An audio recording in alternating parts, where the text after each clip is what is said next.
D న్యూస్కు స్వాగతం. ఈరోజు వార్తలోని ముఖ్య అంశాలు. కనిగిరి సబ్ రిజిస్టర్ కార్యాలయానికి 2 కోట్ల రూపాయలతో నిర్మాణ పనులు చేపట్టనున్నట్లు కనిగిరి శాసనసభ్యులు డాక్టర్ ముక్కు ఉగ్ర నరసింహారెడ్డి అన్నారు. ఆదివారం పామూరు రోడ్డులో నూతన సబ్ రిజిస్టర్ కార్యాలయానికి ఆయన శంకుస్థాపన చేశారు. ఈ సందర్భంగా కనిగిరి శాసనసభ్యులు డాక్టర్ ముక్కు ఉగ్ర నరసింహారెడ్డి మాట్లాడుతూ, ముఖ్యమంత్రి నారా చంద్రబాబు నాయుడు పిలుపు మేరకు P4 విధానంతో దాతల సహకారంతో ప్రభుత్వ కార్యాలయాల నిర్మాణం చేపడుతున్నట్టు ఉగ్ర నరసింహారెడ్డి తెలిపారు.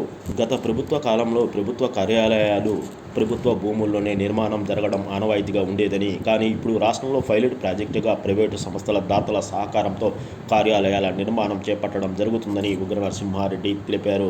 2 కోట్ల రూపాయలు విలువ చేసే స్థలం మరియు నిర్మాణం కావాల్సిన సౌకర్యాలు మరింత నివేదిత డెవలప్మెంట్స్ సమర్పించారని తెలిపారు. ఈ ప్రతిపాదన రాష్ట్ర ప్రభుత్వం దృష్టికి తీసుకుని వెళ్లడం జరిగిందని, అవసరమైన అనుమతుల కోసం దరఖాస్తు చేసుకున్నామని, 2-3 రోజుల్లో జీవో విడుదల కానుందని ఉగ్ర నరసింహారెడ్డి తెలిపారు.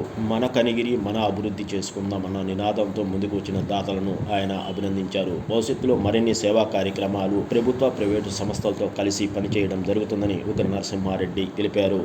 ఈ కార్యక్రమంలో తెలుగుదేశం పార్టీ నాయకులు మరియు కూటమి నాయకులు తదితరులు పాల్గొన్నారు.